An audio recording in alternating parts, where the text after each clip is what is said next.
ഇപ്പോഴും ദുരൂഹമായ കാരണങ്ങളാൽ ജഗദീപ് ധൻഖർ രാജിവെച്ചതിനെ തുടർന്ന് ഒഴിവുവന്ന ഉപരാഷ്ട്രപതി സ്ഥാനത്തേക്കുള്ള തെരഞ്ഞെടുപ്പ് സെപ്റ്റംബർ 9 നടക്കുകയാണ്. ഇന്ത്യ സഖ്യവും ഭരണമുന്നണി NDAയും സ്ഥാനാർത്ഥികളെ പ്രഖ്യാപിച്ച് പ്രവർത്തനങ്ങൾ നടത്തിവരികയുമാണ്. ധൻഖർ രാജിവെച്ചതിന്റെ കാരണങ്ങൾ മാത്രമല്ല, പിന്നീട് അദ്ദേഹം എവിടെയാണ് എന്നത് സംബന്ധിച്ചും അജ്ഞത നിലനിൽക്കുകയാണ്. ആരോഗ്യപരമായ കാരണങ്ങളാണ് ധൻഖർ രാജിക്ക് കാരണമായി പറഞ്ഞതെങ്കിലും രാഷ്ട്രീയവും മോഡിയുടെ സ്വേച്ഛാപരവുമായ മറ്റ് വിഷയങ്ങളും അടങ്ങിയിട്ടുണ്ടെന്ന പ്രചരണം വസ്തുതാപരമായി ഇതുവരെ നിഷേധിക്കപ്പെട്ടിട്ടില്ല. ഇത് സംബന്ധിച്ച് ഇന്നലെ കേന്ദ്ര ആഭ്യന്തരമന്ത്രി അമിത് ഷാ നടത്തിയ പ്രസ്താവന സംശയങ്ങൾ ബലപ്പെടുത്തുകയാണ്. അദ്ദേഹത്തെ വീട്ടുതടങ്കലാക്കിയെന്ന പ്രചരണത്തിനുള്ള മറുപടിയായി ധൻഖർ രാജിവെച്ചത് ആരോഗ്യപരമായ കാരണങ്ങളാലാണെന്നും അത് സംബന്ധിച്ച് ബഹളങ്ങൾ ആവശ്യമില്ലെന്നുമായിരുന്നു അദ്ദേഹത്തിന്റെ പ്രതികരണം. ജൂലൈ 21 സജീവമായി നിൽക്കെ അപ്രതീക്ഷിതമായി ധൻഖർ രാജി പ്രഖ്യാപിച്ചത്. അമിത് ഷാ പറയുന്നതനുസരിച്ച് ആരോഗ്യപരമായ കാരണങ്ങളാൽ ആണെങ്കിൽ തന്നെ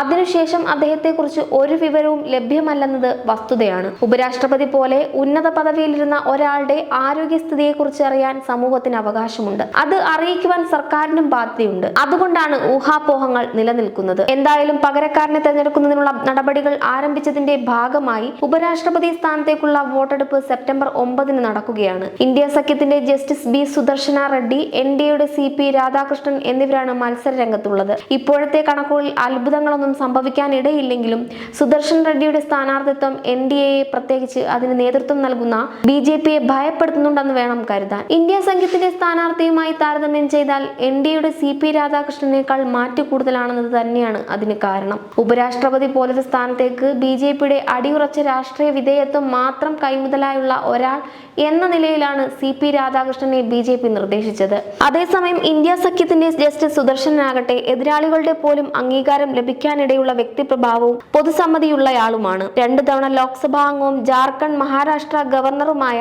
രാധാകൃഷ്ണനെ അതിന് അർഹനാക്കിയത് കടുത്ത BJPക്കാരൻ എന്ന നിലയിലാണ്. അതുകൊണ്ട് തന്നെ വെറും രാഷ്ട്രീയക്കാരൻ മാത്രമായാണ് അദ്ദേഹത്തിന്റെ വ്യക്തിത്വം. എന്നാൽ സുദർശൻ റെഡ്ഡി ഗുവാഹട്ടി ഹൈക്കോടതി ചീഫ് ജസ്റ്റിസ്, സുപ്രീം കോടതി ജഡ്ജി എന്നിങ്ങനെ ഉന്നത പദവികൾ വഹിച്ച നിയമജ്ഞനാണ്. വ്യക്തമായ രാഷ്ട്രീയ സാമൂഹ്യ നിലപാടുകൾ ഉണ്ടെങ്കിലും കക്ഷി രാഷ്ട്രീയത്തിന്റെ കള്ളിയിൽ അദ്ദേഹത്തെ ഉൾപ്പെടുത്താനാകില്ല. അതുകൊണ്ട് തന്നെ അദ്ദേഹത്തിന്റെ നിലപാടുകളെയും നീതിപാലകനായിരിക്കെ നടത്തിയ വിധി പ്രസ്താവനകളും ഉയർത്തിക്കൊണ്ടുവന്ന് വിവാദങ്ങൾ സൃഷ്ടിക്കുന്നതിനുള്ള ശ്രമങ്ങൾ BJPയുടെ ഭാഗത്തു നിന്നുണ്ടായിരിക്കുന്നത്. അമിത് ഷായെ പോലെ ഭരണത്തിലെ ഉന്നതർ തന്നെ അതിന് നേതൃത്വം നൽകുകയാണ്. സുപ്രീം കോടതി ജഡ്ജിയായിരിക്കെ സുദർശൻ റെഡ്ഡി കൂടി ഉൾപ്പെട്ട ബെഞ്ചിന്റെ വിധി പ്രസ്താവമൊക്കെ തപ്പിയെടുത്ത് അദ്ദേഹത്തിനെതിരെ വ്യക്തിപരമായ പ്രചരണം നടത്തുകയാണ് അമിത് ഷാ ഉൾപ്പെടെയുള്ളവർ. ഇവിടെയും വിധി പ്രസ്താവത്തെ വളച്ചൊടിക്കാനാണ് കേന്ദ്ര ആഭ്യന്തരമന്ത്രി സ്ഥാനം പോലെ ഉന്നത പദവിയിലുള്ള അമിത് ഷാ ശ്രമിക്കുന്നത്. നക്സലിസത്തിനെതിരായ വേട്ടയുടെ ഭാഗമായി ഛത്തീസ്ഗഡിൽ, ബസ്തറിലും പരിസരങ്ങളിലും ഒരു നിയമത്തിന്റെയും പിൻബലമില്ലാതെ രൂപീകരിച്ച സാൽവ ജൂതും എന്ന സായുധ വിഭാഗത്തിന്റെ പ്രവർത്തനങ്ങളെയാണ് 2011 ജൂലൈ 5 വിധിയിലൂടെ